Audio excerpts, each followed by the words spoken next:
அம்மாவுக்கு என் அன்பை சமர்ப்பிக்கின்றேன். இன்றைக்கி நம்ம சொல்ல போகிற விஷயம் ஒரு அதிர்ச்சியான ஒரு விஷயமாக கூட இருக்கலாம் மக்களுக்கெல்லாம். சின்னம்மானா என்ன, யார் சின்னம்மா அப்படின்றத நம்ம கூற போகிறோம்.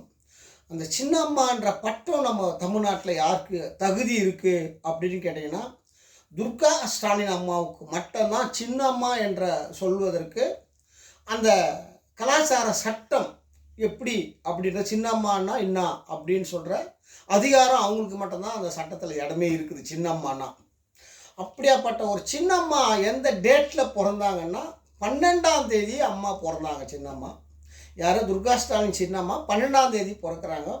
3ஆம் மாதத்தில் பிறக்கிறாங்க. 3ஆம் மாதம் பிறக்கிறார். கலைஞர் வந்து 3ஆம் தேதி பிறக்கிறார், 6ஆம் மாதம் பிறக்கிறாரு. ஆனால் இந்த அம்மா 12ஆம் தேதி பிறந்து 3ஆம் மாதம் பிறக்கிறாங்க. ஒரு ஆச்சரியமான ஒரு விஷயம் பாருங்க, எப்படின்னு கேட்குறேன். அதே 12ல் தான் எம்ஜிஆரை சுடுறாங்க. எம்ஜிஆரை சுடுறாங்க 12ஆம் தேதி. ஆனால் எம்ஜிஆர் போய்ச்சிருக்கிறாரு. போச்சு இந்த அன்னைக்கு செத்து போயிட்டு இருந்தாருன்னா திமுகவுக்கு ஒரு எதிர்கட்சி கட்சி இருக்க மாட்டாங்க. திமுகவுக்கு ஒரு வாய்ப்பு வந்திருக்காது. இவ்வளோ பெரிய எம்ஜிஆர் தான் 2 பேரும் சேர்ந்து தான் அந்த கட்சியை உருவாக்குனாங்க. ஜெயலலிதாவுக்கு இந்த பேர் இருந்திருக்காது. ரஜினிக்கு இவ்வளோ பெரிய பேர் இருந்திருக்கு. இந்த 12 டேட்டு சொல்கிறேன். 12 டேட்டு எம்ஜிஆர் செத்து போயிட்டு இருந்தாருன்னா இவ்வளோ பெரிய ஆளுங்களுக்கெல்லாம் இந்த 12 டேட்டு வந்திருக்காது. எடப்பாடி அதே 12ஆம் தேதி தான் பிறக்கிறார். எப்பவுமே ஏன் சொல்கிறேன்னா, ராவணன் அப்படின்னா ரா வந்துடுது, ராவணன் 2 அப்படியே வந்துடுது. ராம வேறு ராவணன் வேறு இல்லை. ஆனால் ஒரு கெட்டவனை இந்த பூமியில் பிறக்க வைக்கணும், ஒரு நல்லவனை இந்த பூமியில் பிறக்க வைக்கணும். அப்போது இந்த 12 வச்சு நம்ம நாட்டையே அழிக்கக்கூடிய ஒரு காலகட்டத்தில் நம்ம வாழ்ந்துன்னு இருக்கிறோம். அதனால தான் மத்திய அரசாங்கம் இந்த தமிழ்நாட்டுக்கு வந்து அமித்ஷா போன உடனே பயங்கரமான அழிவு நம்ம பார்த்துருக்குறோம். இதான் அழிவுன்னு கேட்டிங்கன்னா, பாகிஸ்தானுக்கும் நமக்கும் என்ன காலத்தில் நடக்காத ஒரு உலகமே வந்து போர்க்களமாக இருக்கிற நேரத்தில் நம்ம இந்தியாவுக்கும் போர் வந்துருமான்ற ஒரு இந்தியா மக்களுக்கு பயம் உருவாயிருக்கும். அப்பாவி மக்களுக்கெல்லாம் அது நின்று விட்டது, அது அப்புறப்பட்ட விஷயம். ஆனால் அவ்வளோ பெரிய அழிவை உருவாக்குனதுக்கு அப்புறம் அமித்ஷா வந்த பிறகு கொரோனா, இந்தியாவில் கொரோனா உலக நாடெல்லாம் பயங்கரமான ஒரு அழிவை சந்திருக்கிறது. இது எதுக்காகன்றதை நான் உங்களுக்கு சொல்ல வரல, அது சொல்ல முடியாத நிலை நமக்கு இருக்கிறது. சொல்லிட்டோம் இதை பற்றி எத்தனை வாட்டி. இதை காப்பாற்றுறது யாருன்னு கேட்டிங்கன்னா, துர்கா ஸ்டாலின் அம்மா அந்த 12 வச்சு இருக்கிறதுனால தான் நம்ம தமிழ்நாட்டு முதலமைச்சர் ஆகின பிறகு அவர் கொரோனா வார்டில் போய் கொரோனா விரட்டி அடிக்கப்பட்டார்.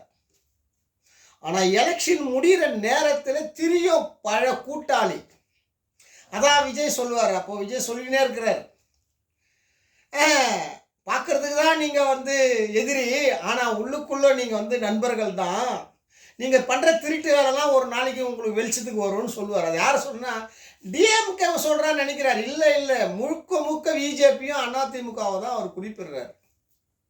அவர் ஒரு தவறான வழியில் போகிறார் விஜய். திமுக ஒரு கெட்ட கட்சியாக அவர் நினைக்கிறார். இல்லை, திமுக தமிழ் கலாச்சார சட்டத்தையே காப்பாற்றி கொண்டிருக்கும் ஒரே கட்சி டிஎம்கே மட்டும்தான்டா இந்தியாவில் சொல்கிறேன். தமிழ்நாட்டில்டா கண்ணுக்கு தெரிஞ்சுன்னு சொல்கிறேன். எந்த ஒரு முதல்வருடைய மனைவியும் எந்த ஒரு இது வரைக்கும் தமிழ்நாட்டில் பூ வச்சு பொட்டு வச்சு கோயில்களுக்கு அதிகமாக செய்தது தமிழ்நாட்டு முதலமைச்சர் மனைவிகள் கண்ணுக்கு தெரிஞ்சு யாருமே கிடையாது. துர்கா ஸ்டாலின் அம்மா மட்டும்தான். இன்றைக்கும் மறைமுகமாக எத்தனையோ கோயிலுக்கு கோடியாக லட்சமாக யாகங்கள் மறைமுகமாக அந்த அம்மா பண்ணி அவருடைய கணவனுடைய பெருமையை இந்த உலகத்துக்கு நிலைநாட்டி காப்பாற்றி கொண்டிருக்கிறாங்க இந்த சின்னம்மா, துர்கா என்ற ஒரு சின்னம்மா. இது வந்து உலகத்துக்கு தெரியல. இந்த தமிழ் கலாச்சாரம் இருந்ததுனால தான் பாரத பிரதமர் தமிழ்நாட்டுக்கு ஏன் எலெக்ஷன் போது வந்து ராமேஸ்வரத்தில் வந்து குளிக்கிற, எத்தனை குளத்தில் குளிக்கிற, கிணத்துல குளிக்கிற, கடலில் குளிக்கிற, தியானம் பண்ணுற, 3 எலெக்ஷனுக்கும் 3 வாட்டி ராமேஸ்வரத்துக்கு ஏன் வர வேண்டிய வேலையே கிடையாது. நீ நின்று வேற எங்கன்னா போக வேண்டியது தானே. தமிழ்நாடை வச்சு தான் இந்த உலகமே எழுதப்படுகிறதுரான்ட்டு.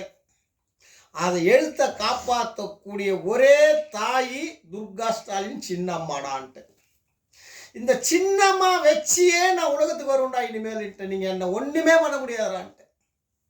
யாராலையும் ஒன்றும் பண்ண முடியாதா சொல்கிறேன். அதே மாதிரியா டிஎம்கேவை யாராலையுமே அழிக்க முடியாதுடான்ட்டு, அழிக்கிறதுக்கு வாய்ப்பே இல்லைடான்ட்டு. ஏன்னு கேட்டீங்கன்னா 12ஆம் தேதி இந்த அம்மா பிறக்கிறாங்க. இந்த உலகம் ஒரு பெண், இது இந்த உலகம் ஒரு பெண் தாய். அந்த தாயே அந்த வீட்டுக்கு வந்ததுனால தான் கலைஞருக்கு புகழார இந்த மண்ணிலே மலர்ந்தது, இன்ன வரைக்கும் அழியாமல் இருக்கிறது. அதே 3ஆம் தேதி பிறக்கிறாங்க. அந்த அம்மா தான் ஒரு தாய் தான் இந்த உலகன்றதுனால 3ஆம் தேதியை உள்ள வச்சு பிறக்க வைக்கிறாங்க கலைஞரை. அம்மா என்ற ஒரு வார்த்தை 800 கோடி 1000 கோடி மக்களும் கூறலாம். ஆனால் அப்பா என்ற வார்த்தை 800 கோடி ஒரு ஆள் கூறவே முடியாது. ஏன்னு கேட்டீங்கன்னா அம்மான்றது ஒரே ஒரு வார்த்தைக்குள்ள கருவறைக்குள்ள இந்த பிறப்பவன் தான் இந்த உலகத்தில் தோன்றப்பட்ட மனிதன். அதனால் அம்மான்ற வார்த்தையை உலகம் ஃபுல்லாக உலக கோடி மக்கள் சொல்லலாம். அப்பா என்ற வார்த்தை எங்கள் அப்பாடான்னு சொல்கிறதுக்கு இந்த நாட்டில் உரிமை கிடையாது.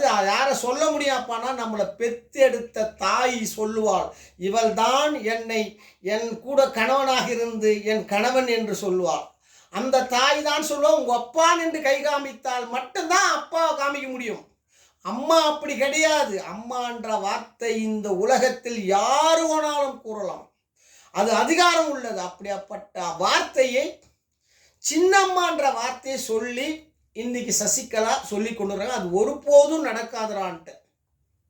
ஏன் கேட்டீங்கன்னா இந்த கொரோனா இந்த உலகத்துக்கு வந்ததை யார் காரணன்றதை நீங்களே இனிமேல் தெரிஞ்சுக்கோங்க. நம்ம சொல்ல வேண்டியதில்லை. இந்த கொரோனா வந்ததுக்கு யார் காரணம்? இந்த ராமன் கதையில் ஒரு வில்லி இருப்பா, கிருஷ்ண அவதாரத்தில் ஒரு வில்லி இருப்பா, ஒரு வில்லன் இருப்பான். அந்த வில்லனை பார்க்கும்போது மத்திய அரசாங்கம் கொரோனால இறந்து விட்டதுறான்ட்டான். அந்த காலத்தில் நான் எப்போ சொல்லிட்டான்ட்டேன். அதனால் அரசியல் தலைவர்கள் 2026 பயங்கரமாக மத்திய அரசாங்கம் இறக்கிறதுக்கு வாய்ப்பு இருக்குதுறான்ட்டு கொரோனாவில். ஏன்னா ஆத்மா தான் இந்த உலகத்தை ஆள்கிறதுறான்ட்டு. இது வெள்ளைக்காரனுக்கு காந்தி சொல்லப்பட்ட ஒரு விஷயத்தை மீண்டும் மீண்டும் தமிழகத்துக்கும் உலகத்துக்கும் இந்தியாவுக்கும் சொல்லி கொண்டிருக்கும் ஒரே தமிழ்நாட்டு பிரபாகரன்டான்ட்ட. நான் தமிழ்நாட்டு பிரபாகரன் சொல்லி கொண்டு இருக்கிறான்டான்ட்ட. எனக்கு 2 டேட்டுடான்ட்ட. எங்கள் அம்மா என்னை வைத்த டேட்டு 26, பிரபாகரன் பிறந்து 26 என்னுடைய டேட்டு ஸ்கூலில். ஆனால் என்னை வளர்த்து கல்யாணம் பண்ணதுங்க 28ஆம் தேதி டேட்டு கொடுத்துட்டாங்க. 2 டேட்டுடான்ட்ட. எனக்கு 2 அம்மாடான்ட்ட. என்னை வளர்த்து என்னை பெற்றது ஒரு அம்மா, என்னை வளர்த்து கல்யாணம் பண்ணது ஒரு அம்மா, என்னை பாதுகாப்பாக வளர்த்தது சக்தி, ஆதிசக்திடான்ட்டான். அது ஆதிசக்தி. என்னை இந்த உலகத்துக்கு எங்களை ஆட்டி படைத்து கொண்டிருக்கும் மேலே இருக்கும் என் தாய் இந்த மண்ணிலே பிறந்தது 4வது தாய் இந்த உலகத்துக்கு என்னை கொண்டு வந்தது கடவுள் கிடையாதுடான்ட்டேன். கடவுளையே எதிர்க்கக்கூடிய ஒரே ஆள் இந்தியாவில் நான் ராமனை எதிர்க்க போகிறேன்டான்ட்ட. வருங்காலத்தில் ராமனை எதிர்க்க போகிறேன், ராவணையும் எதுக்க போகிறேன்டா சின்னம்மா வச்சுன்ற. இதில் மாற்றமே கிடையாது. சின்னம்மா அவர்களுக்கு, துர்கா ஸ்டாலின் சின்னம்மா அவர்களுக்கு என் மனமார்ந்த நன்றியும் அன்பையும் தெரிவிக்கிறேன். ஒரு தாய்க்கு என்ன தேவைன்னு கேட்டிங்கன்னா, ஒரு நல்ல அப்பா, ஒரு நல்ல மாமனார், நல்ல மாமியார். ஒரு தாய், ஒரு வீட்டுக்கு ஒரு பெண்ணுக்கு என்ன தேவை? மாமனார், நல்ல மாமியார், அதுக்கப்புறம் நல்ல ஒரு கணவன், ஒரு நல்ல ஒரு பிள்ளை.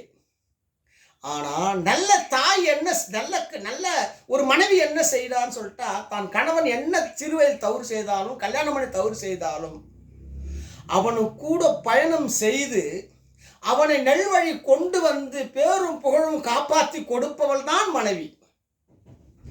ஆனால் சட்டத்தில் இருக்கும் அதிகாரிகளும் சட்டத்தில் இருக்கும் முதல்வர் மகன்களும் அவர்களும் தவறு செய்வதற்கு உலகத்தில் உரிமை உள்ளதுறான்ட்டு.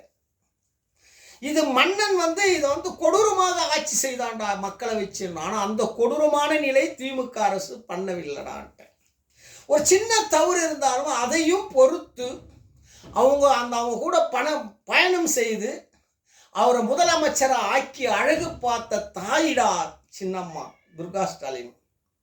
அதே மாதிரியா உதய சூரியனா என்ன? சூரியன் என்பது கலைஞர் கொடுக்கப்பட்டாரு.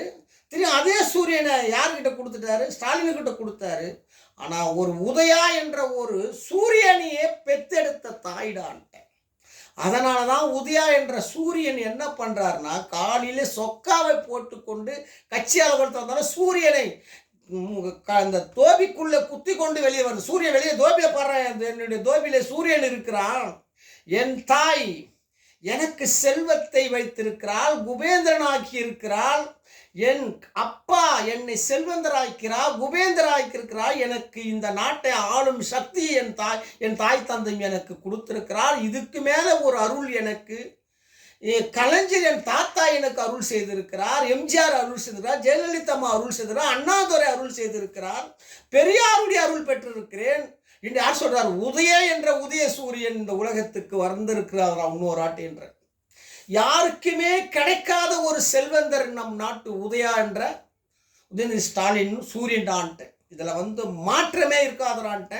அள்ளி அள்ளி கொடுத்தாலும் குறையாத செல்வம் கொண்ட உதய சூரியன் ஆயிட்ட. இது அள்ளி அள்ளி கொடுத்தாலும் அது குறையாத செல்வம்.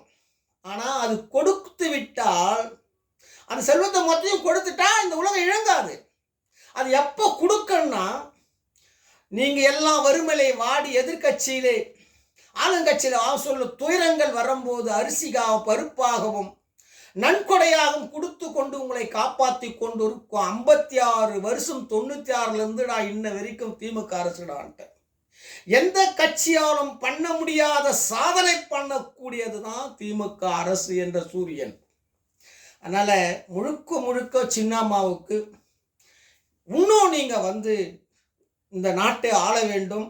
இந்த நாடு கொரோனா விட்டு, இந்த இந்தியாவை கொரோனா விட்டு உலக நாட்டு வரைக்கும் நம்ம அழிக்க போகிறாங்க. சின்னம்மா மூலியமா, நம்ம முதலமைச்சர் மூலியமாக தண்ணியில் இருந்து நம்ம முதலமைச்சர் நம்ம நாட்டை காப்பாற்ற போகிறார், இந்தியாவும் காப்பாற்ற போகிறார்.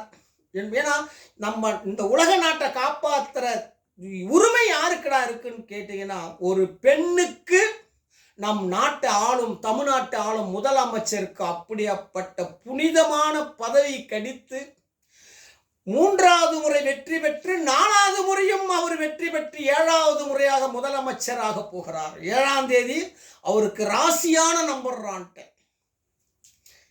எம்ஜிஆர் 7, கலைஞர் இறந்தது 7. எம்ஜிஆரும் கலைஞரும் ஆசீர்வாதம் பெற்றவர் நம் தமிழ்நாட்டு முதலமைச்சர். அப்படியாப்பட்ட முதலமைச்சர் நம் குத்தம்பாக்கம் கிராமத்தை பற்றி இன்னைக்கு பேசக்கூடியவராக வாழ்ந்துரு. இதுவரைக்கும் எந்த முதலமைச்சர்களும் மக்களாட்சி வந்த பிறகு இந்த குத்தம்பாக்கத்தை பற்றி பேசின ஒரு முதலமைச்சர் கூட கிடையாது. ஆனால் நம் தமிழ்நாட்டு முதலமைச்சர் குத்தம்பாக்கத்தில் பஸ் ஸ்டாண்டு திறக்கப் போகிறேன், குத்தம்பாக்கம் என் காலடி படப்போகிறது, நான் பேரும் புகழோடு இந்த மண்ணிலே வாழ்ந்து உங்களை காப்பாற்றுவேன் என்று சொல்லக்கூடிய சக்தி மண்ணிலே அவர் காலடி படப்போகிறது என்பது பெருமையாக நினைக்கிறேன். நான் நிச்சயமாக அவர் வருவார். உங்களை கொரோனாலிருந்தும் பூகம்பத்தில் இருந்தும் தண்ணியில் இருந்திலும் உங்களை நிச்சயம் அவர் காப்பாற்றுவார். துர்கா ஸ்டாலின் அம்மா, சின்னம்மா அவர்களுக்கு தாயே என்ன சொல்வதே எனக்கு தெரியல. அன்று கலைஞர் பராசக்தி ஏதன ஒரு நீ அமைச்சா படைத்த உலகத்திலே ஒரு ஆணை பராசக்தி ஏதி இந்த உலகத்திலே பேரும் புகழ் எடுத்த கலைஞர் பராசக்தி ரூபமாக நீ வாழ்ந்து கொண்டிருந்து எங்களை காப்பாற்றி கொண்டிருக்கும் கோடான கோடி மக்களையும் இன்னும் நீங்கள் ஆயுள் அதிகமாக இருந்து உங்கள் முதலமைச்சருக்கு ஆயுள் அதிகமாக இருந்து தமிழ் மக்களையும் தமிழ் மண்ணையும் பெருமையும் இந்த உலகம் அறிவதற்கு நீங்கள் தான் முக்கியமான காரணமாக இருக்கணும் என்பது இது தேவலோகத்தில் இருக்கும் என் ஆதிசக்தியாகி இருக்கும் மேலே இருக்கும் பாரத மாதா என்ற சொல்லப்படுகின்ற அந்த தாய் அருள் பெற்ற நீங்கள் மீண்டும் இந்த மண்ணில் ஆட்சி அமைய வேண்டும் என்பது என்னுடைய ஆசை. நிச்சயமாக அமையும் என்பதையும் தெரிவிக்கிறேன். மக்களால் நான், மக்களுக்காக நான். இன்றைய சட்டம் நாளைய மாற்றம்.